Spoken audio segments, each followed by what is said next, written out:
La vie est-elle vraiment si imprévisible? Tous les vols sont faits pour atterrir, mais si votre destination était New York et que vous vous retrouviez en France, le destin n'en serait que plus intense, car il est impossible de prévoir ce qui nous attend. Que s'est-il donc passé pour elle? Je m'appelle Léa Johansen et je suis hôtesse de l'air pour une compagnie aérienne scandinave. Je suis une agente de bord chevronnée, habituée à travailler sur diverses lignes internationales avec une grande efficacité. Avec le temps, la routine quotidienne m'avait rendue un peu insensible, mais voler restait une part essentielle de ma vie. Parmi toutes mes destinations, un voyage en Amérique figurait toujours en tête de ma liste de rêves, mais jamais je n'aurais imaginé que ce voyage tant attendu commencerait en France. La vie est vraiment pleine de surprises. Un mardi après-midi, alors que je vérifiais comme d'habitude les services à bord, mon smartphone sonna. C'était mon père. Mon père, Lars Johansen, est un ingénieur ferroviaire qui a longtemps travaillé pour l'administration suédoise des transports. « Léa, ma chérie, comment vas-tu ?» La voix de mon père était différente de d'habitude. Elle semblait plus douce, empreinte d'une sorte d'excitation. « Oui, papa, que se passe-t-il » demandai-je, intriguée.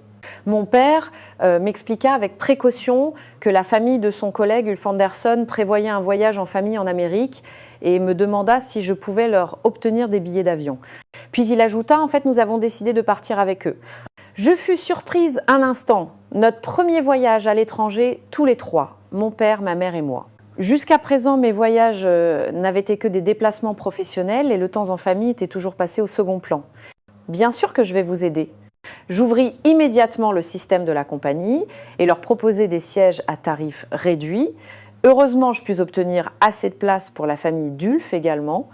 Le départ était fixé au jeudi de la semaine suivante. La destination était New York, aux États-Unis. J'étais moi-même très excitée à l'idée de ce voyage en Amérique. J'étais particulièrement étonnée que mon père, qui avait toujours pris des décisions si pragmatiques, ait organisé un projet aussi amusant. Pour une fois, je me promis de profiter de ce moment en famille, de faire un vrai voyage, pas un déplacement professionnel. À ce moment-là, je n'imaginais même pas à quel point ce voyage allait changer notre famille. Parfois, les moments les plus importants de la vie viennent des endroits les plus inattendus. Le jour du départ, en arrivant à l'aéroport d'Arlanda, je fus saisie d'une étrange sensation. D'habitude, c'est moi qui accueillais les passagers en tant que membre d'équipage, mais cette fois, j'étais l'une d'entre eux. J'étais habituée à toutes les procédures d'enregistrement et de gestion des bagages, mais mon père regardait autour de lui d'un air un peu gauche.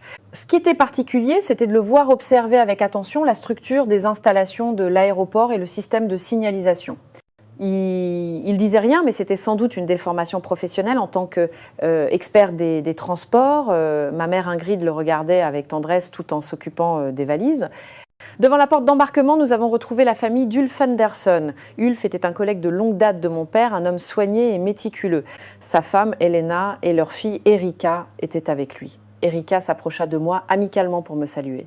« Léa, merci beaucoup pour ton aide, dit Erika avec un grand sourire. C'est notre premier voyage en famille en Amérique. » Forte de mes nombreuses visites aux États-Unis, je lui donnai quelques conseils. En discutant avec Erika, j'appris que nos sièges étaient tous regroupés. Le voyage allait enfin commencer. Même après avoir embarqué dans l'avion, la sensation était étrange. Ce n'était pas moi qui parcourais l'allée pour servir les passagers, mais une simple passagère assise près du hublot regardant les nuages. C'était une expérience nouvelle. Le ciel était clair et le vol se déroulait sans encombre. 1 heure avant d'arriver à New York, j'avais ouvert mon guide de voyage. Les studios de cinéma d'Hollywood, le pont de Brooklyn, les rues glamour de Manhattan, j'imaginais tous les endroits que nous allions visiter et mon cœur battait la chamade. C'est alors qu'une annonce retentit soudain dans la cabine. « Mesdames et messieurs, votre attention, s'il vous plaît. En raison d'une tempête d'une violence inouïe qui s'est formée soudainement sur l'Atlantique Nord, il est actuellement impossible d'atterrir à l'aéroport international de New York. Notre appareil va donc changer de cap et se diriger vers l'aéroport de Lyon-Saint-Exupéry en France. Un murmure parcourut instantanément la cabine et les passagers échangèrent des regards inquiets. Par réflexe, je regardais mon père. Il fixait le vide par le hublot, silencieux. À son expression, je sentis que quelque chose n'allait pas. En tant qu'hôtesse de l'air, j'avais déjà vécu des changements de cap, mais en tant que passagère, la signification était tout autre. Je n'arrivais pas à croire que notre voyage avait perdu sa direction avant même d'avoir commencé. Je soupirai et fermai mon guide. L'aéroport de Lyon-Saint-Exupéry, la France, un pays totalement inattendu. À ce moment-là, je ne savais pas encore que ce changement de cap imprévu allait bouleverser la vie de notre famille. Même après avoir atterri à l'aéroport de Lyon-Saint-Exupéry, j'avais encore du mal à croire que cette situation était réelle. La plupart des passagers, l'air fatigué, s'étaient rassemblés devant le tapis à bagages. Notre famille attendait également nos valises, chacun cherchant des informations sur son smartphone, mais tous les vols pour les États-Unis étaient annulés. La tempête ne semblait pas prête de se calmer. « Qu'est-ce qu'on fait maintenant » demandai-je doucement à mon père. Mon père resta silencieux un moment, puis leva la tête et regarda la famille d'Ulf. À cet instant, Ulf s'approcha de nous. « Lars, j'ai une idée », dit-il à mon père. Le neveu de ma femme gère une résidence pour seniors haut de gamme à Lyon. Il paraît qu'il y a des chambres de libre en ce moment.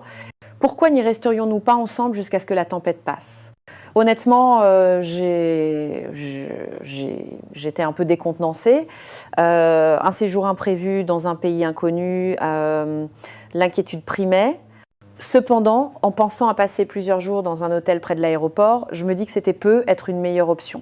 Mon père et ma mère échangèrent un regard d'approbation et nous acceptâmes la proposition. Avant de monter dans la voiture, je fus surprise par la propreté et l'ordre de l'aéroport. L'aéroport de Lyon-Saint-Exupéry était plus structuré et moderne que tous ceux que j'avais visités jusqu'à présent.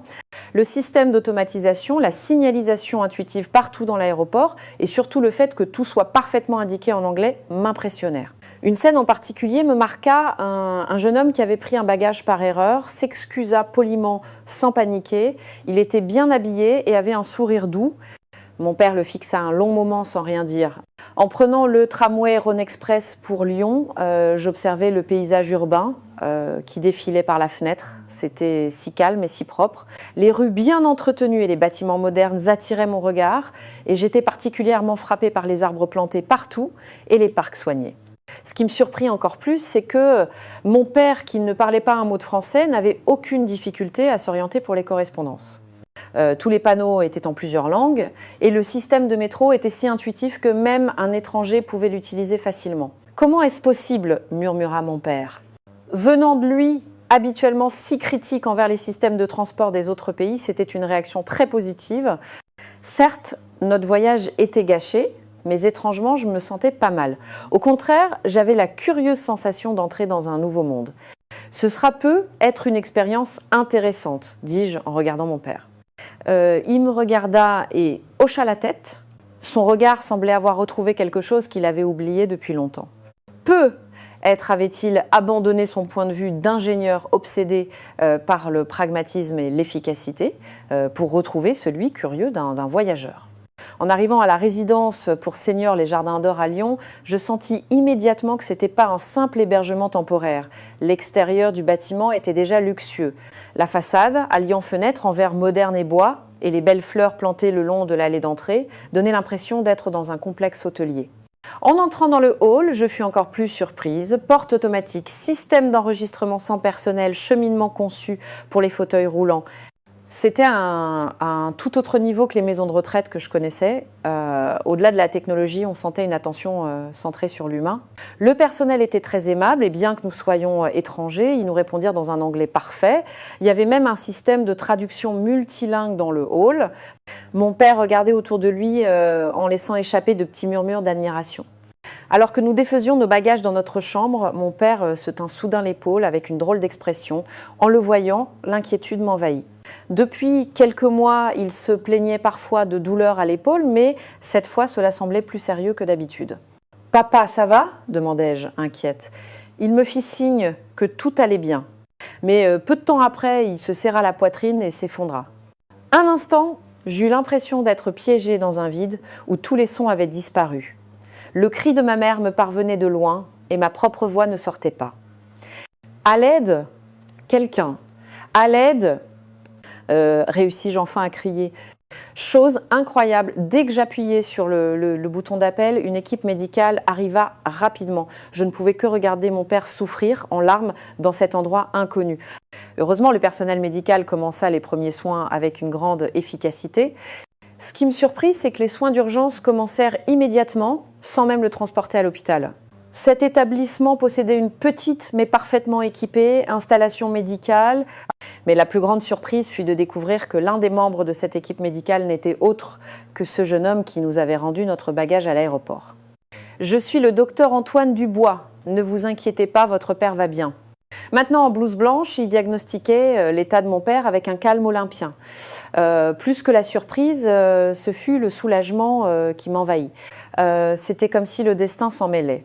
Un jeune homme rencontré par hasard dans un pays étranger était le médecin qui tenait la vie de notre père entre ses mains. Une telle coïncidence était-elle possible ? Tout le processus fut rapide et précis. Les examens ne prirent que quelques heures et il fut confirmé que, heureusement, l'état de mon père n'était pas critique.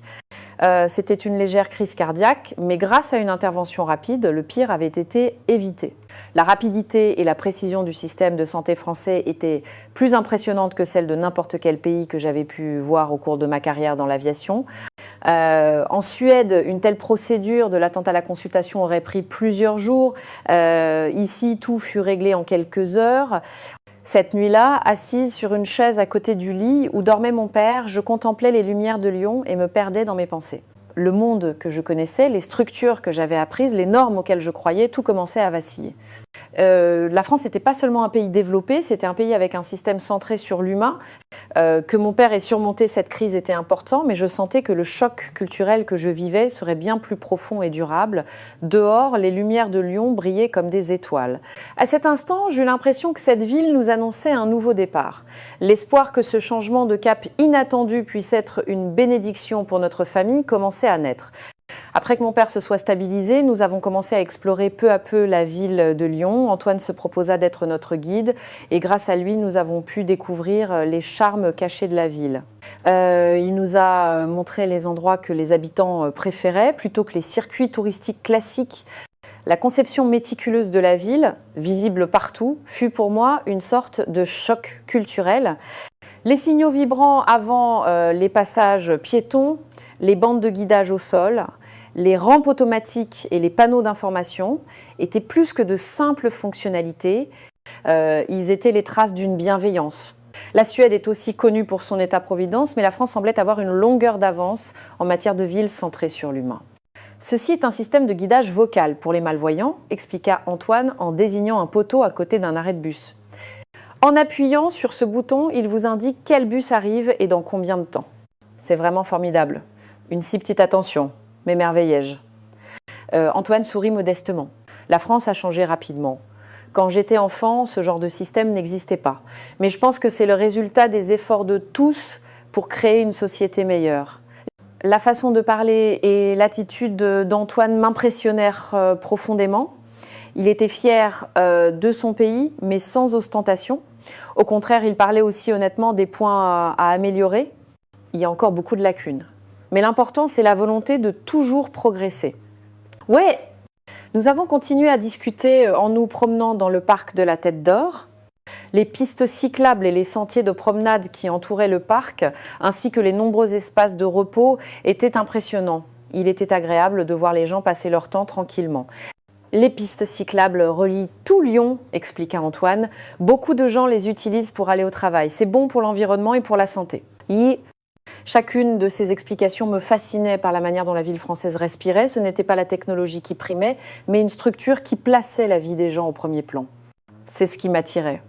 Mon père écoutait ces explications en silence, son regard vacillant.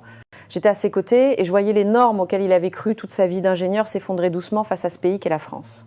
En Suède, nous ne faisons pas les choses comme ça, murmura soudain mon père. Nous avons un système plus ancien, je pensais qu'il était plus stable, mais sa voix était empreinte de confusion. Lui qui avait cru toute sa vie que le système suédois était le meilleur vivait, maintenant une expérience qui ébranlait ses convictions.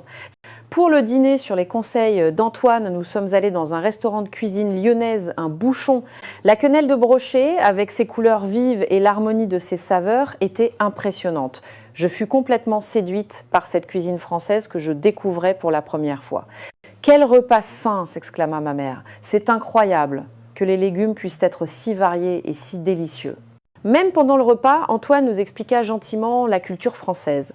Plus je passais de temps avec lui, plus j'étais impressionnée non seulement par ses connaissances, mais aussi par sa personnalité. Il était humble, chaleureux et choisissait ses mots avec soin. Étrangement, je me sentais à l'aise avec lui. Au début, la barrière de la langue était un inconvénient, mais son attitude communiquait bien plus que les mots. Nous avons parlé de nos cultures, de nos modes de vie et de nos valeurs respectives. Et à chaque fois que la conversation se terminait, j'acquérais une nouvelle perspective. Le lendemain, bien qu'il soit de service, Antoine profita de sa pause déjeuner pour nous emmener dans un parc urbain voisin. C'était un petit parc niché entre deux hauts immeubles, mais il y régnait une atmosphère étonnamment paisible. Il y a des espaces comme celui-ci un peu partout dans la ville, dit Antoine. C'est l'un des aspects les plus importants de l'urbanisme pour que les gens puissent se reposer ne serait-ce qu'un instant. C'est vraiment incroyable, dis-je. Ne pas chercher seulement l'efficacité, mais aussi prendre en compte le bonheur des gens. Antoine sourit. La technologie, après tout, est au service de l'homme. À cet instant, l'expression de mon père changea. C'était comme s'il venait de trouver la dernière pièce d'un puzzle qu'il n'arrivait pas à résoudre depuis longtemps. Je commençais à sentir que ce voyage n'était plus une simple destination atteinte par hasard. C'était peu être le destin. Pour la première fois de ma vie dans une rue étrangère, je me sentais comme à la maison. Chaque soir, de retour à la résidence, en repensant aux expériences de la journée, je tombais de plus en plus sous le charme de ce pays. La culture française, les gens, le rythme de la ville, tout était nouveau et rafraîchissant. C'est à cette époque que j'ai commencé à m'ouvrir à Antoine. Sa façon de parler, son sourire, sa manière de décrire la ville, tout était nouveau et chaleureux pour moi. Nous avons commencé à nous intéresser davantage l'un à l'autre et les thèmes de nos conversations sont progressivement devenus plus personnels. « Comment est la vie en Suède ?» me demanda un jour Antoine. Je réfléchis un instant. Pour la première fois, je portais un regard objectif sur ma propre vie que je n'avais jamais remise en question. « C'est stable. Mais parfois, ça peut être un peu étouffant, » répondis-je honnêtement. « Tout est prévisible et il y a peu de changements. C'est confortable par moments, mais parfois on a besoin de nouveaux stimulants, » reprit Antoine. « Oui, comme ce voyage, » souris-je. Ainsi, nos conversations devinrent plus profondes et je ressentis le désir de lui en dire plus. Partager mes histoires, mes rêves et même mes peurs. La France n'était pas seulement un pays différent, pour moi c'était la promesse d'un nouveau foyer. Moi qui avais vécu une vie stable mais un peu ennuyeuse en Suède, je me demandais pour la première fois quelle est la vie que je désire vraiment. Cette question n'appelait pas de réponse, mais dans mon cœur, j'avais déjà commencé à choisir une direction. Peut être que cet atterrissage forcé était un signe m'indiquant une nouvelle voie pour ma vie. À l'approche du week-end, Antoine nous fit une proposition. Que diriez-vous d'aller à Marseille? En TGV, ce n'est même pas 3 heures de trajet. C'est une ville avec un charme différent de Lyon. Notre famille accepta immédiatement la proposition et il fut décidé qu'Antoine nous accompagnerait. Il dit qu'il avait pu échanger son service du week-end avec un collègue pour venir avec nous. Sa prévenance me toucha profondément. Ainsi, nous nous mîmes en route pour une nouvelle ville et une étrange attente commença à germer dans mon cœur. J'avais le pressentiment que quelque chose d'important allait se produire. Je ne savais pas encore que ce voyage serait un tournant qui changerait la vie de nous tous, mais je faisais déjà pas à pas un pas vers ce changement. Nous voilà donc partis pour Marseille en TGV avec Antoine.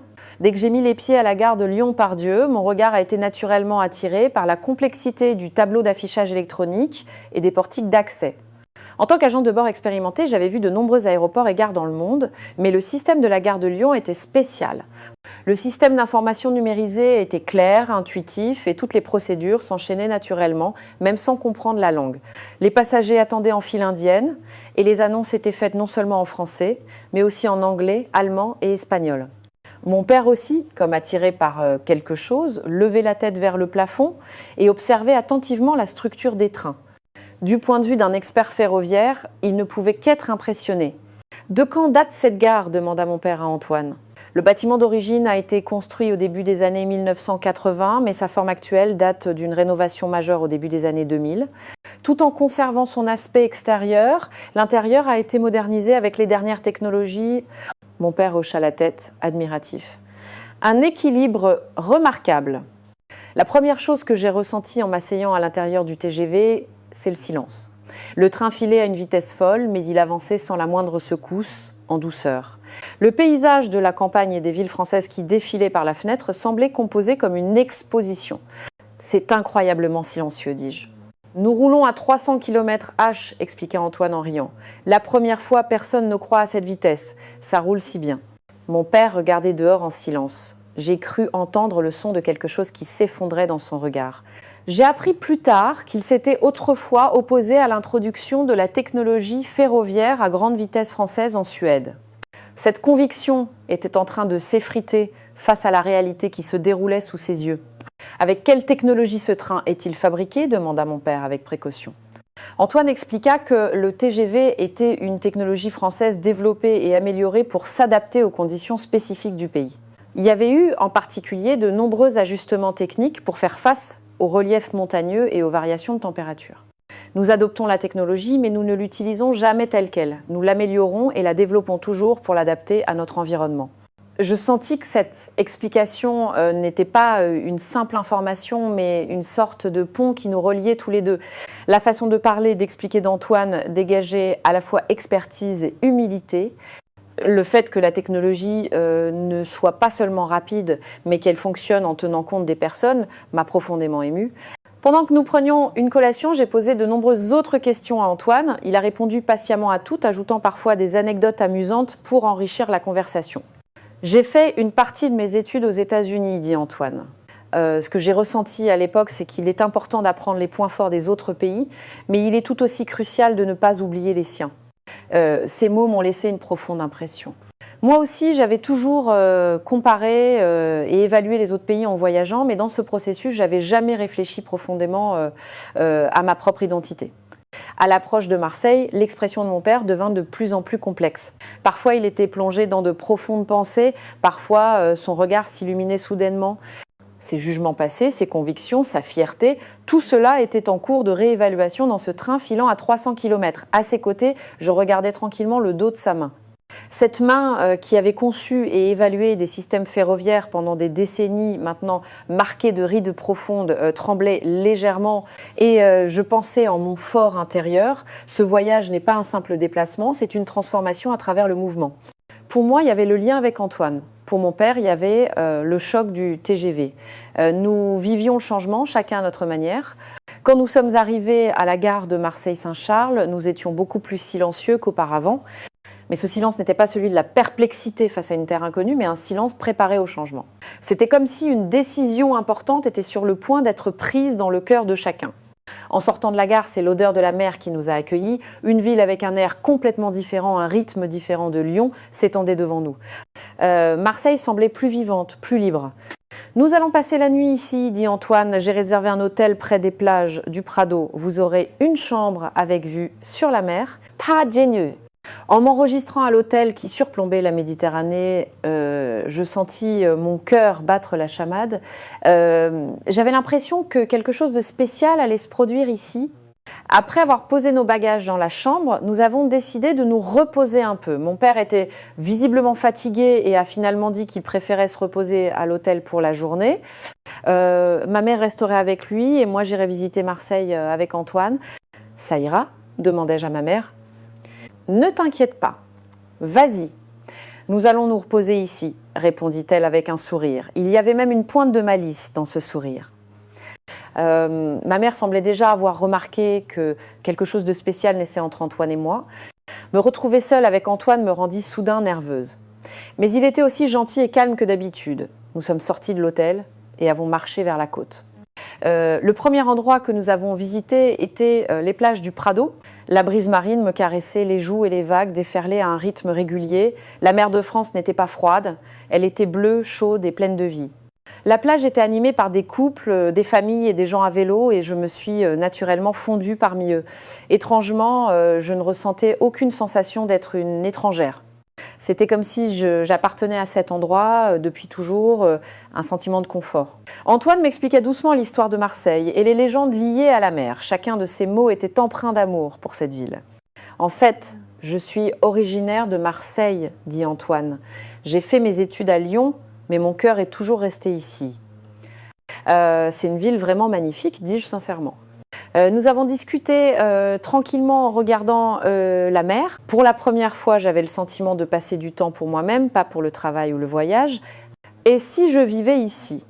La pensée m'échappa. Antoine me regarda, surpris. En France, je devins soudain embarrassée et cachai ma gêne derrière un sourire. C'était juste une pensée. Ce serait merveilleux de voir ce paysage tous les jours. Antoine me fixa un moment, puis sourit doucement. C'est pas un rêve impossible. À ces mots, je sentis mon cœur s'accélérer. N'était-ce vraiment pas un rêve impossible? Commencer une nouvelle vie dans ce pays, avec une culture et une langue si différentes. Mais à cet instant, cette pensée ne me faisait absolument pas peur. Nous avons marché dans les rues de Marseille, les cris des commerçants dans les rues animées, l'odeur des produits frais, les rires des passants, tout semblait vivant et en mouvement. Au coucher du soleil, nous nous sommes dirigés vers la basilique Notre-Dame de la Garde. En montant les marches, de magnifiques statues et jardins se dévoilaient et je perdis peu à peu mes mots. La beauté de l'endroit était difficile à décrire. Antoine, lisant dans mon regard, ralentit le pas et nous partageâmes ce moment en silence. Parfois, le silence est la conversation la plus profonde. Lorsque nous sommes arrivés au point le plus haut de la basilique, la ville de Marseille était baignée dans la lumière du couchant. Je sentis que je n'oublierais jamais cet instant et que la présence de cet homme à mes côtés n'était plus celle d'un local, mais de quelqu'un qui m'était cher. Je ne pouvais nier que quelque chose de spécial grandissait entre nous.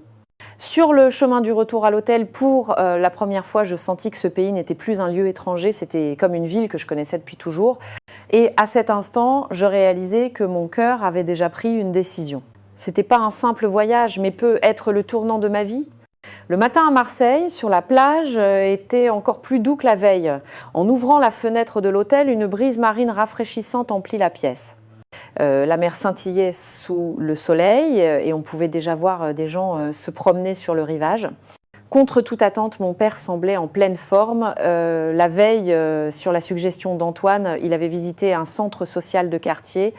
Au départ, c'était une visite pour qu'Antoine, en tant que médecin, vérifie sa santé, mais là-bas, mon père a vécu une expérience complètement différente. « Léa, hier, j'ai vécu une expérience incroyable », dit mon père avec enthousiasme. « Dans ce centre social, tu sais… » En voyant les yeux de mon père briller, je compris qu'il avait vraiment passé un beau moment. Selon les explications d'Antoine, ces établissements en France sont des lieux où les personnes âgées se réunissent pour profiter de leurs loisirs et échanger. L'ambiance était totalement différente de nos maisons de retraite, dit mon père. Au début, je ne parlais pas la langue et j'étais un peu maladroit, mais les personnes âgées là-bas m'ont accueilli très chaleureusement. Surtout en jouant à la pétanque, les mots n'étaient pas nécessaires. Un simple regard suffisait pour communiquer.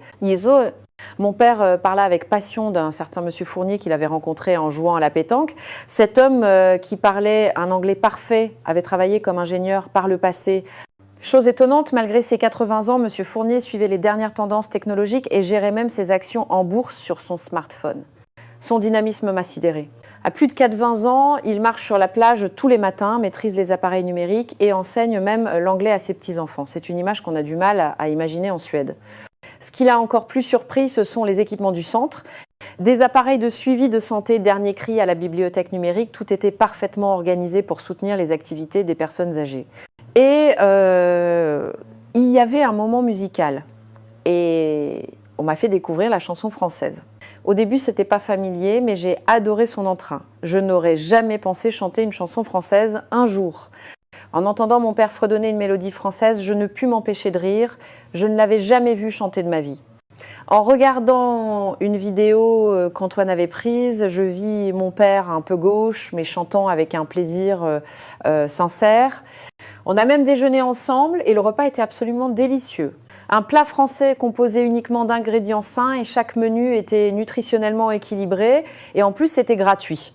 On dit que le système de protection sociale suédois est bon, mais sur ces petits détails, nous avons beaucoup à apprendre de la France. Mon père continua ses éloges sur le système de prise en charge des personnes âgées en France. Le programme d'éducation numérique l'avait particulièrement impressionné. Le fait que des bénévoles viennent régulièrement pour que les personnes âgées apprennent et appliquent les dernières technologies l'avait stupéfié. La technologie, au lieu d'isoler les personnes âgées, est utilisée pour les inclure. C'est un point dont nous devrions nous inspirer en Suède. Antoine sortit sur le balcon et se joignit à notre conversation.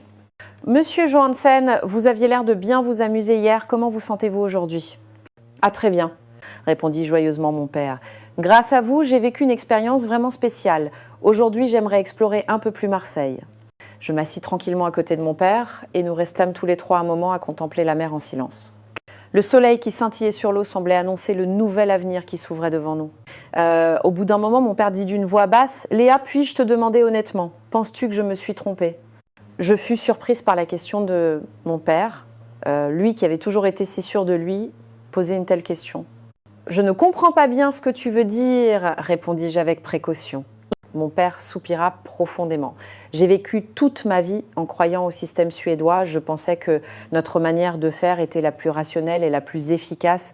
Mais en venant ici, cette certitude vacille.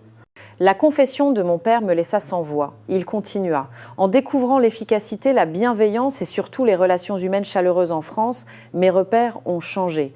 Les personnes âgées que j'ai rencontrées hier semblaient beaucoup plus dynamiques et heureuses que les nôtres.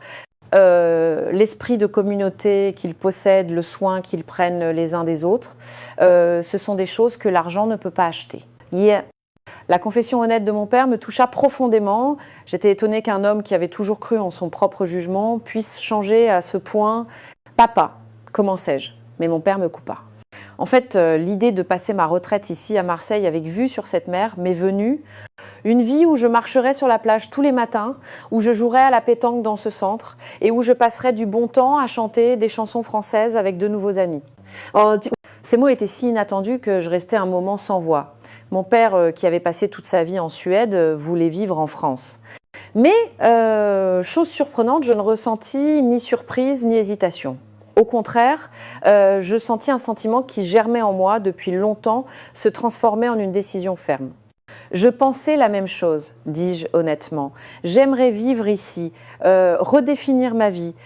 Les yeux de mon père s'agrandirent. Vraiment, oui. Quand j'ai posé le pied en France pour la première fois, ce n'était qu'un atterrissage forcé. Mais maintenant, j'ai l'impression que le cours même de ma vie a changé. Nous nous sommes regardés. Dans nos sourires, il y avait de la peur, de l'excitation et surtout une décision partagée. « Que pensera ta mère ?» demanda mon père inquiet. Juste à ce moment-là, ma mère sortit sur le balcon. « Vous parlez de quelque chose de sérieux ?» demanda-t-elle en souriant. Mon père et moi avons échangé un regard et mon père lui expliqua prudemment notre idée. Étonnamment, ma mère ne parut pas du tout surprise. Je le sentais aussi, dit-elle, il y a quelque chose de spécial ici, la gentillesse des gens, le confort de la ville. J'aimerais moi aussi commencer une nouvelle vie ici. Hier, dans la bibliothèque que m'a montrée Antoine, j'ai vu des personnes âgées françaises apprendre des langues étrangères et ça m'a vraiment inspirée. J'aimerais moi aussi avoir une vieillesse aussi active. C'est ainsi que nous, la famille, avons pris une décision impensable. L'hôtesse de l'air d'une compagnie scandinave, l'ingénieur ferroviaire de l'administration suédoise des transports et la bibliothécaire de Stockholm, nous sommes mis à rêver d'une vie en France. Je me suis demandé, est-ce que je veux vraiment rentrer ou est-ce que je veux repartir à zéro ici? La réponse à cette question était d'une clarté aveuglante. Je rêvais d'une vie en France. « Par où commençons-nous » demandai-je. Mon père rit et dit « Doucement, planifions les choses une par une. Pas besoin de se presser. Il faut d'abord explorer les possibilités. » Antoine proposa avec précaution. « Si vous avez du temps cet après-midi, que diriez-vous de visiter un complexe résidentiel près d'ici? Il y en a un spécialement conçu pour les retraités. Beaucoup d'étrangers y vivent, mais nous avons immédiatement accepté la proposition d'Antoine et après le petit déjeuner, nous nous sommes dirigés vers le complexe qu'il nous avait indiqué. C'était un endroit qui dépassait notre imagination. Des appartements équipés de systèmes domotiques, un service d'assistance médicale 24/24, un centre communautaire, une piscine, une bibliothèque. Tout était parfaitement conçu. Ce complexe est particulièrement réputé pour ses programmes pour les retraités étrangers, expliqua Antoine. Des cours de français aux expériences culturelles, en passant par des activités d'échange avec les résidents locaux, l'offre est très variée. Les yeux de mon père brillaient. Ici, on pourrait vraiment commencer une nouvelle vie. Concrètement, j'ai décidé de préparer le concours de recrutement des hôtesses de l'air d'Air France. C'était un moyen d'utiliser ma carrière et mon expérience et la manière la plus réaliste de m'installer en France. Je me suis tournée vers Antoine et lui ai demandé avec prudence « Est-ce qu'Air France recrute du personnel de bord étranger ?» Les yeux d'Antoine s'agrandirent, bien sûr. Surtout quelqu'un d'aussi expérimenté que vous, Léa, serait plus que bienvenu. Air France développe actuellement ses services à l'international. Il recherche donc du personnel de bord maîtrisant des langues étrangères. Si ça vous intéresse. J'ai hoché la tête et un sourire se dessina sur le visage d'Antoine. C'est une excellente idée. Si je peux vous aider en quoi que ce soit, n'hésitez pas à me le dire. La langue et la culture ne seraient pas faciles, mais étrangement, je n'avais pas peur. Au contraire, j'étais convaincue que ce nouvel environnement me rendrait plus forte. Ma mère silencieuse a soutenu notre décision et m'a doucement serré la main. Pour la première fois, toute la famille regardait dans la même direction. Le désir de s'enraciner dans le même pays, dans la même ville, nous unissait silencieusement mais profondément. Après avoir terminé notre programme de la matinée, nous nous sommes promenés lentement sur la plage. Une douce brise printanière soufflait et on entendait des voix au loin. Antoine nous décrivait les différentes facettes de cette côte au fil des saisons. En été, c'est une station balnéaire animée et en hiver, il y a des événements pour le Nouvel An. Il y a des choses à voir toute l'année, surtout la nourriture est absolument incroyable. Les plats de fruits de mer qui changent au fil des saisons ont un goût que vous ne trouverez nulle part ailleurs dans le monde. Même sans que je le lui demande, il nous expliquait tout cela comme s'il savait que nous allions vivre ici. Dans ses paroles, il y avait une invitation. Nous serions heureux que vous soyez ici. Après le déjeuner, nous nous sommes assis à un café en bord de mer et avons commencé à élaborer des plans concrets. Comme je suis sur le point de prendre ma retraite, j'ai du temps. Le logement, le visa et la langue, il faut résoudre ces problèmes un par un, dit mon père. Surtout, M. Fournier, que j'ai rencontré là-bas, a dit qu'il m'aiderait pour beaucoup de choses. Il m'a aussi parlé d'un programme d'installation pour les retraités étrangers. J'ai dit que je chercherais les informations de recrutement d'Air France. Ma mère a dit qu'elle chercherait du matériel pour apprendre le français. Nous commencions tous à faire le premier pas vers une nouvelle vie. Antoine nous a été d'une grande aide dans nos projets. Il ne nous a pas seulement donné des conseils pratiques, mais aussi un soutien moral sans faille. Préparez-vous tranquillement, ne vous pressez pas, je vous aiderai pour tout ce que je peux. La France a de nombreux systèmes de soutien pour l'installation des étrangers. Il y a même des visas spéciaux pour les experts comme vous. Ce soir-là, j'ai écrit dans un petit carnet « Ceci n'est pas un point d'arrivée, mais un nouveau point de départ ». En écrivant cette phrase, mon cœur s'est rempli d'émotions. Pour la première fois de ma vie, j'étais sur le point de commencer une véritable aventure. De l'autre côté de la fenêtre de la chambre d'hôtel, la mer nocturne de Marseille scintillait. Le clair de lune qui se balançait sur les vagues semblait éclairer le chemin de notre avenir. Je ressentis à nouveau de la gratitude pour ce cadeau incroyable qu'un atterrissage forcé inattendu nous avait apporté. Demain était le jour de notre retour à Lyon, mais ce n'était pas une fin, c'était un commencement. Notre famille avait désormais un nouveau rêve et ce rêve devenait de plus en plus concret. Et au centre de ce rêve, il y avait ce pays, la France, et dans mon cœur, il y avait Antoine, qui avait, sans que je m'en rende compte, pris une place dans mon cœur. Le dernier matin à Marseille, j'ai doucement avoué ma décision à Antoine. Nous nous promenions lentement sur la plage, le soleil levant à l'horizon teignait la mer d'or. « Antoine, je pense que je vais préparer le concours de recrutement d'Air France », dis-je d'une voix légèrement tremblante. « J'ai envie de vivre ici. Ce sera difficile au début, mais j'ai envie d'essayer. » Étonnamment, Antoine a éclaté de rire et a accueilli ma décision avec un enthousiasme sans borne, comme s'il attendait ces mots depuis longtemps. Je suis vraiment heureux, Léa. En fait, depuis hier, j'espérais un peu que vous prendriez une telle décision. La sincérité dans la voix d'Antoine était palpable. Vraiment. Oui, en voyant l'intérêt et l'affection que votre famille a montré pour la France, je me suis dit que c'était possible. Surtout en voyant votre père s'amuser autant dans ce centre social. Antoine, avant même moi, a commencé à élaborer un plan concret. Il a sorti son smartphone et a commencé à chercher des informations sur le recrutement d'Air France. Une agente de bord avec une grande expérience des vols internationaux a toutes ses chances. Votre maîtrise des langues étrangères est un atout majeur et pour le français, vous l'apprendrez petit à petit. Ne vous inquiétez pas, je vous l'enseignerai.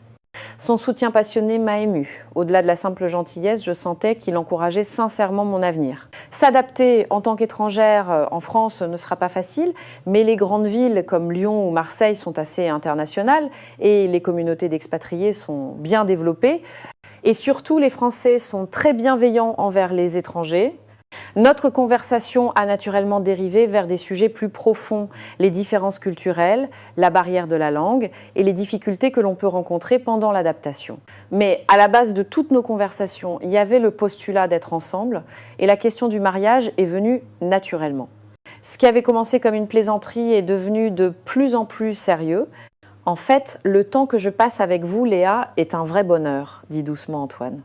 C'est un temps très court, mais pour une raison que j'ignore, j'ai l'impression de vous connaître depuis toujours. Je ressentais la même chose. C'était une rencontre soudaine, mais je sentais un lien plus profond que n'importe quelle autre relation. C'est comme si c'était le destin. J'ai l'impression que notre rencontre n'est pas un hasard, répondis-je. Que la tempête nous ait amenés en France, que vous nous ayez rencontrés à l'aéroport, tout cela faisait partie d'un plan. Antoine me prit doucement la main et nous avons commencé à penser non pas à un jour mais à toujours. Certains trouveraient peut être cela trop rapide, mais pour nous, c'était le sentiment le plus certain que nous ayons jamais eu. Sur le chemin du retour à l'hôtel, Antoine s'est arrêté dans une librairie voisine et m'a acheté un manuel de français. C'était un livre pour commencer depuis les bases et il a aussi acheté un lexique de termes liés à l'aviation. C'est ma promesse. Pendant que vous apprendrez le français, je vous aiderai jusqu'au bout. Et quand vous ferez votre première annonce en français sur un vol, je serai à bord de cet avion, c'est promis. Ces mots me firent sourire. Je n'avais même pas encore commencé, mais Antoine imaginait déjà mon succès. Son encouragement plein de conviction me donnait une force immense. En arrivant à l'hôtel, mon père et ma mère nous attendaient dans le hall. Leurs expressions étaient radieuses. « Où étiez-vous » demanda ma mère. « On se promenait sur la plage », répondis-je. Et je leur ai parlé de notre décision à Antoine et moi. Mon père sourit, j'ai aussi de bonnes nouvelles, je viens de voir M. Fournier et il m'a parlé d'un bel appartement à vendre près d'ici. C'est un programme de logement spécial pour les retraités étrangers. On pourrait peut-être y jeter un œil. Nous nous sommes assis à un café et avons partagé nos plans respectifs. L'ambiance était celle d'une équipe d'explorateurs à la veille d'une nouvelle aventure. Il y avait de la peur, mais l'excitation était plus grande. Avant de prendre le TGV pour retourner à Lyon, j'ai eu un petit moment seul avec Antoine. On se revoit très vite, dit-il. Je vous contacterai souvent pendant que je travaille à Lyon et si possible, on se verra tous les week-ends. Promis, répondis-je. Dans le train, j'ai installé une application pour apprendre le français et j'ai commencé à analyser une par une les conditions de recrutement d'Air France. J'ai commencé par apprendre les salutations de base, bonjour, merci, enchanté. Chaque mot était nouveau et frais. Après notre arrivée à Lyon, nous sommes restés une semaine de plus pour préparer notre retour. La famille Dulf était déjà rentrée en Suède et nous étions les seuls à rester. Antoine a passé le plus de temps possible avec nous, nous fournissant des informations pratiques sur la vie en France. Le dernier jour, Antoine nous a accompagnés à l'aéroport de Lyon-Saint-Exupéry. Le moment des adieux était triste, mais j'avais la certitude que ce n'était pas une fin. Je reviendrai dès que j'aurai tout préparé, promis-je. Je vous attendrai, répondit Antoine. Ici, ce sera votre deuxième maison. Même de retour en Suède, mon cœur était déjà en France. Dès mon arrivée à la maison, j'ai commencé à étudier le français et mon père a entamé les démarches pour sa retraite. La première chose que je faisais chaque matin en me levant, c'était d'apprendre des phrases en français. C'était difficile, mais en même temps, c'était amusant. Mes collègues, d'abord perplexes, ont fini par être influencés par ma passion. À chaque pause déjeuner, ils me posaient des questions sur la culture et la cuisine française et certains me demandaient même des recommandations de séries. « Léa, tu vas vraiment déménager en France ?» me demanda ma collègue et amie proche Sophia. « Oui, c'est bien mon intention », répondis-je avec conviction. « Je vais changer de travail et commencer une nouvelle vie. » C'est courageux, mais étrangement ça te ressemble, tu as toujours cherché quelque chose de différent, non ? Les mots de Sophia résonnèrent profondément en moi. C'est vrai, j'avais toujours cherché quelque chose de différent. Même avec un travail stable et un quotidien paisible, il y avait un vide en moi. L'espoir que je pourrais combler ce vide en France et dans une vie avec Antoine était né. Parmi mes collègues de bord, ma décision est devenue un sujet de conversation et beaucoup ont commencé à s'intéresser à la France. J'ai même entendu dire que les demandes de vol vers Lyon avaient considérablement augmenté dans le système de la compagnie. « Maintenant, grâce à toi, tout le monde veut aller en France », me dit en plaisantant Alice, une membre de mon équipe. « Raconte-moi un peu les charmes de ce pays ». Je leur ai parlé avec passion du système de transport français, des services médicaux, de la culture culinaire et surtout de la chaleur des gens. Et bien sûr, je n'ai pas oublié de raconter l'histoire d'Antoine qui avait sauvé mon père. En m'écoutant, la curiosité a commencé à briller dans les yeux d'Alice. Mon père, tout en organisant son départ à la retraite, passait son temps à la maison à rassembler des documents sur la France et à préparer des présentations. Chose surprenante, lors d'une réunion à l'administration des transports, il a sérieusement proposé à l'Assemblée d'adopter la technologie du TGV. La réaction fut étonnamment positive. Le système ferroviaire à grande vitesse français est le meilleur au monde, aurait-il dit lors de la réunion. Surtout, sa stabilité en zone montagneuse et sa capacité d'adaptation aux conditions climatiques difficiles sont des points que nous devrions étudier. Même ses collègues, qui n'avaient juré que par le système suédois, ont commencé à changer d'attitude en voyant la transformation de mon père. Dans les couloirs, quelqu'un a plaisanté en disant « j'aimerais bien aller en France un jour » et il paraît que les demandes de réservation de Stockholm à Lyon ont explosé. Ma mère aussi changeait. En travaillant à la bibliothèque, elle a proposé de créer un coin culture française et a commencé à préparer l'ouverture de cours de français. Ses collègues, d'abord perplexes, ont rapidement été gagnés par sa passion. La France a de nombreux écrivains lauréats de prix littéraires mondiaux, aurait-elle expliqué lors d'une réunion de la bibliothèque. De plus, avec la popularité de la pop française et des bandes dessinées, de plus en plus de jeunes veulent apprendre le français. Je pense que notre bibliothèque devrait répondre à cette demande. Mon père avait acheté des manuels de français, les avait étalés sur la table du salon et répétait les leçons chaque soir. Il disait qu'il y avait plus à apprendre après la retraite qu'il ne le pensait et cherchait un appartement qui lui plaisait près de la plage à Marseille. Ma mère a commencé à trier tranquillement nos affaires et j'ai même demandé la possibilité d'un transfert à la filiale française de ma compagnie. Heureusement, notre compagnie avait une base à l'aéroport de Lyon-Saint-Exupéry et a répondu qu'elle examinerait favorablement la demande de transfert d'une agente de bord expérimentée. Mais j'ai pris une décision plus audacieuse. J'ai décidé de démissionner de la compagnie suédoise pour postuler à Air France. C'était un départ complètement nouveau. C'était effrayant, mais l'excitation dépassait cette peur. Ma vie quotidienne existait désormais sur 2 fuseaux horaires. Le présent en Suède et l'avenir en France. Sur ma table de chevet, il y avait un carnet de vocabulaire français et les notifications de mon téléphone m'informaient chaque matin de la météo à Lyon. Je préparais un vol qui, cette fois, ne ferait pas d'atterrissage forcé. Contrairement au passé où je ne connaissais pas la destination, cette fois je la connaissais très bien. L'endroit où je voulais atterrir était précisément cet avenir appelé la France. Chaque soir, je parlais à Antoine en appel vidéo. À cause du décalage horaire, j'entendais sa voix le matin quand il se préparait à partir au travail et lui la mienne le soir quand je terminais ma journée. Ce court moment était le plus heureux de la journée. « Qu'as-tu appris aujourd'hui ?» me demandait-il à chaque fois. Je lui racontais fièrement les expressions françaises que j'avais apprises ce jour-là et il me complimentait toujours sincèrement. Parfois, il me corrigeait la prononciation, mais même ce processus était amusant. « J'ai pris une semaine de vacances la semaine prochaine, me dit un jour Antoine. Je veux t'aider à préparer l'entretien de recrutement d'Air France. Je jouerai le rôle de l'examinateur. » Sa prévenance m'a de nouveau émue. La distance entre nous était physiquement grande, mais nos cœurs se rapprochaient de plus en plus. La date de notre départ approchait dans un mois. La maison était déjà en cours de vente et la plupart de nos affaires nécessaires étaient emballées. Il ne restait plus qu'à préparer nos esprits. « Tu pars vraiment, alors ?» me demanda ma vieille amie, Maria. « Oui, pour ouvrir un nouveau chapitre de ma vie, » répondis-je. « Tu n'as pas peur ?» Je réfléchis un instant, bien sûr, un peu. Mais ce qui me fait plus peur, c'est de laisser passer cette chance et de le regretter. J'ai décidé de suivre mon cœur. Maria me serra fort dans ses bras. « Si tu es heureuse, je le suis aussi. On reste en contact, promis. » Ainsi, tous les préparatifs étaient presque terminés. Un nouveau et véritable voyage allait bientôt commencer, cette fois sans atterrissage forcé, vers la destination que j'avais choisie. Enfin, le jour est arrivé à l'aéroport d'Arlanda. Notre famille s'apprêtait à quitter cet endroit pour la dernière fois en tant que passager. De nombreux amis et collègues étaient venus nous dire au revoir et le hall était rempli de leurs salutations. Il y a eu des moments d'émotion intense, mais l'excitation était encore plus grande. « Ça fait longtemps que je n'ai pas été aussi excitée de prendre l'avion, » dit mon père en souriant. C'était ironique qu'un homme qui avait consacré sa vie au chemin de fer parte chercher une nouvelle vie en avion, mais cela avait un sens en soi. En me tenant devant le comptoir d'enregistrement, une pensée m'a soudain traversé l'esprit. Cette fois, c'est moi qui porterai l'uniforme de l'autre côté.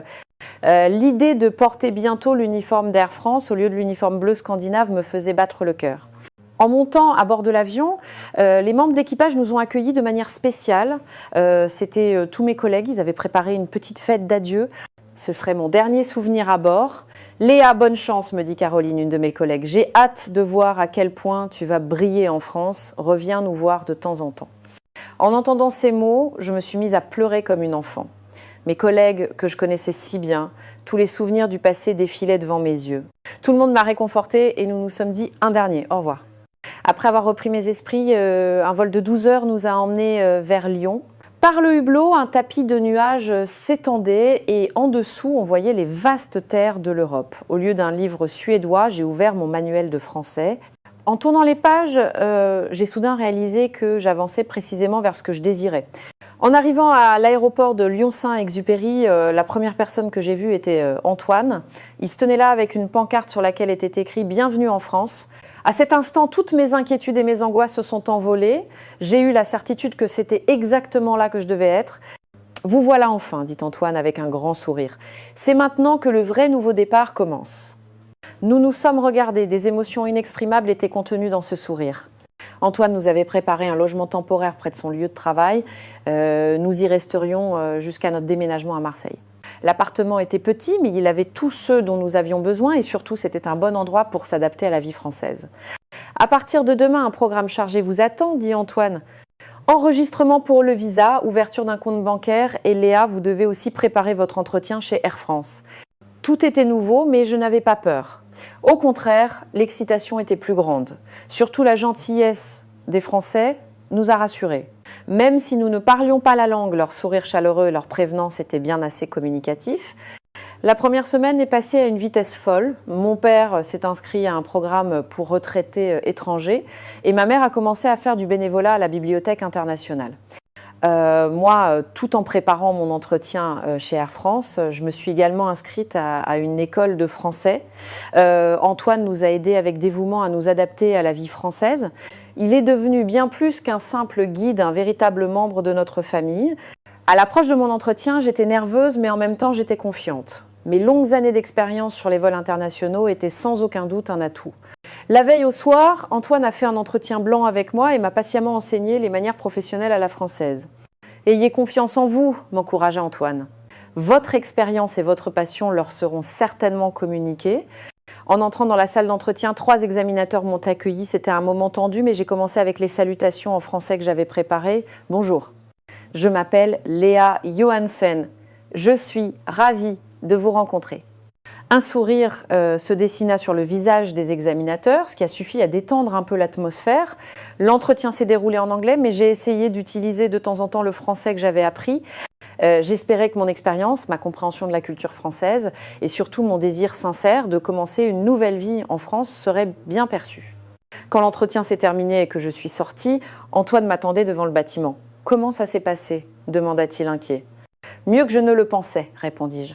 Ils semblaient intéressés par mon expérience et ils ont particulièrement apprécié mes efforts pour apprendre le français.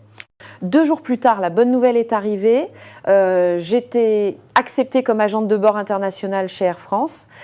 Je devrais suivre une formation au début, mais on m'a promis que, grâce à mon expérience, je serais rapidement affectée sur des lignes régulières. « Vous l'avez fait !» s'exclama Antoine, rempli de joie. « Toutes mes félicitations !» Nul. Ce soir-là, nous avons eu un dîner spécial. Antoine avait réservé une table dans un restaurant avec vue sur le Rhône. Après le dîner, il a sorti doucement une petite boîte. « C'est peu être un peu rapide, mais, dit-il, Léa, je veux passer ma vie avec vous. Voulez-vous être ma femme ?» À cet instant, le temps sembla s'arrêter. Une chose que je n'aurais jamais pu imaginer il y a quelques mois à peine était en train de devenir réalité.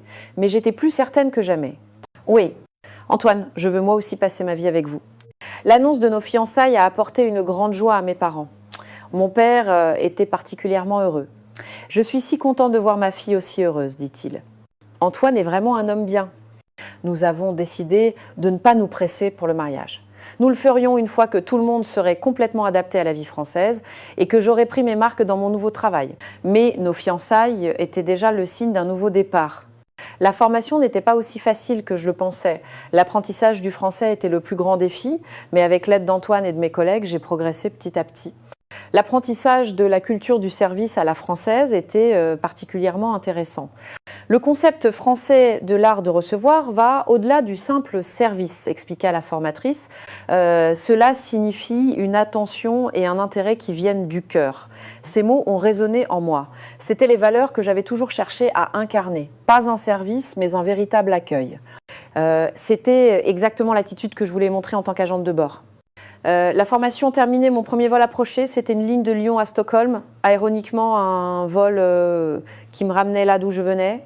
Mais cette fois, le sentiment était complètement différent. En me tenant devant le miroir dans l'uniforme d'Air France, j'ai soudain réalisé que c'était exactement l'image que je cherchais. Un nouveau départ, une nouvelle identité et une nouvelle vie. La veille de mon premier vol, je me suis promenée avec Antoine dans un parc le long du fleuve. Une douce brise printanière soufflait et on entendait au loin la musique d'un artiste de rue. Nous nous sommes assis sur un banc et avons regardé le ciel nocturne. « Vous êtes nerveuse ?» demanda Antoine. « Un peu, répondis-je, mais l'excitation est plus grande. J'ai enfin l'impression de pouvoir vivre la vie que je voulais. » « Moi aussi, depuis que vous êtes là, chaque jour est un bonheur, » dit Antoine en me prenant la main. « Notre rencontre était vraiment le destin, n'est-ce pas ?» Le destin, ce mot me convenait parfaitement. Une rencontre inattendue après un atterrissage forcé. Et maintenant, une nouvelle vie. Tout cela semblait être une nécessité, pas un hasard. « Pour votre premier vol demain, je serai à bord comme passager, » dit Antoine en souriant. « Je vous l'ai promis, j'écouterai votre première annonce en français. » Ces mots me firent sourire. Antoine tenait toujours ses promesses. C'était l'une des raisons pour lesquelles je l'aimais. Le lendemain matin, je me suis levée tôt pour me préparer. J'ai enfilé mon nouvel uniforme, me suis coiffée soigneusement et me suis recentrée. C'était le moment d'annoncer un nouveau départ. Arrivée à l'aéroport de Lyon-Saint-Exupéry, j'ai salué mes collègues et participé au briefing avant le vol. Tout le monde m'a accueilli chaleureusement et ils ont particulièrement respecté mon expérience en tant que membre d'équipage étranger. Quand l'embarquement a commencé, je me suis tenue devant la porte pour accueillir les passagers et Antoine est apparu. Il a embarqué comme le premier passager et m'a fait un clin d'œil. « Bienvenue à bord », dis-je en français. « Nous vous souhaitons un agréable voyage. » L'avion a décollé et une fois à l'altitude de croisière, ce fut mon tour de faire une annonce. J'ai pris une grande inspiration et saisi le micro. Bonjour, bienvenue à bord du vol Air France 123. Je suis Léa Johansen et je serai votre chef de cabine aujourd'hui. Mon français n'était pas parfait, mais j'ai parlé lentement et avec sincérité. Quand j'ai terminé l'annonce, de petits applaudissements se sont fait entendre depuis la cabine. Antoine était le premier à applaudir. C'est ainsi que mon voyage a commencé, un moment spécial où une agente de bord suédoise vêtue de l'uniforme d'Air France faisait une annonce en français. Et j'ai compris, comme ce vol, ma vie aussi était en train de monter vers une nouvelle altitude. Au-dessus des nuages qui s'étendaient par le hublot, le soleil brillait de mille feux. J'ai eu la conviction que mon avenir, comme cette lumière, serait radieux. Ici, en France, ma nouvelle vie venait de commencer. 1 an a passé, debout sur le balcon de notre appartement près de la plage à Marseille, en regardant la mer. J'ai parfois l'impression que tout cela est un rêve. Ma vie en Suède me semble être une histoire d'un passé lointain. Aujourd'hui, je vis dans un monde complètement différent. Notre famille s'est adaptée à la vie française, chacun à sa manière. Mon père est devenu un habitué d'un centre social de Marseille et y va tous les matins pour jouer à la pétanque. Chose surprenante, il est maintenant capable de tenir une conversation simple en français. Il maîtrise particulièrement bien le vocabulaire de la pétanque. « Aujourd'hui, j'ai battu Maître Fournier », a-t-il dit un jour avec fierté. « J'avais un coup d'avance sur lui. Yeah !» Ce qui est encore plus étonnant, c'est que mon père a été invité à faire partie d'un comité consultatif sur la technologie ferroviaire française. Sa longue expérience et sa connaissance du système ferroviaire suédois ont été reconnues. Il se rend maintenant 2 fois par semaine à Paris pour assister à des réunions. La technologie ferroviaire française est vraiment formidable, s'émerveillait-il. Il cherche constamment de meilleures méthodes et cherche sans cesse à se développer. Je n'ai jamais vu une telle passion. Ma mère est devenue responsable du programme de langues étrangères à la Bibliothèque internationale de Marseille. Ses cours de suédois et d'anglais sont toujours complets. Elle a particulièrement contribué au développement de méthodes d'enseignement des langues pour les personnes âgées. La volonté d'apprendre des personnes âgées ici est vraiment incroyable, s'étonnait ma mère. Je n'arrivais pas à croire qu'une grand-mère de plus de 80 ans ait étudié toute la nuit pour apprendre des mots d'anglais. Et moi, je suis très active en tant qu'agente de bord internationale chez Air France. Je suis principalement en charge des lignes scandinaves et on m'a également confié le rôle d'ambassadrice d'un programme d'échange culturel entre la France et l'Europe. Mon expérience et ma compréhension des 2 cultures sont devenues un atout majeur. La meilleure nouvelle de toutes, c'est que j'ai épousé Antoine il y a 6 mois. C'était un mariage petit et intime, mais nous avons harmonieusement intégré les cultures des 2 pays. J'ai porté une robe de créateur français et Antoine un smoking. Des amis et parents de Suède sont venus pour célébrer avec nous et eux aussi sont tombés sous le charme de la France. Léa, je comprends maintenant pourquoi tu as choisi cet endroit, m'a dit ma vieille amie Sophia. Je crois que je comprends enfin. Après notre mariage, nous avons acheté un appartement avec vue sur la mer à Marseille. Le système domotique de l'appartement a stimulé la curiosité insatiable de mon père. Le fait de pouvoir tout contrôler par commande vocale et le système qui optimise l'efficacité énergétique le fascinait. Si une telle technologie était introduite en Suède, nos problèmes énergétiques seraient en grande partie résolus, disait-il souvent. Antoine travaille toujours comme médecin dans la même résidence, mais il gère maintenant une clinique spéciale pour les retraités étrangers. Sa maîtrise de l'anglais et sa sensibilité culturelle sont d'une grande aide pour de nombreux résidents étrangers. « Sans toi, je n'aurais jamais eu cette idée », m'a dit un jour Antoine. « Tu as élargi mes horizons.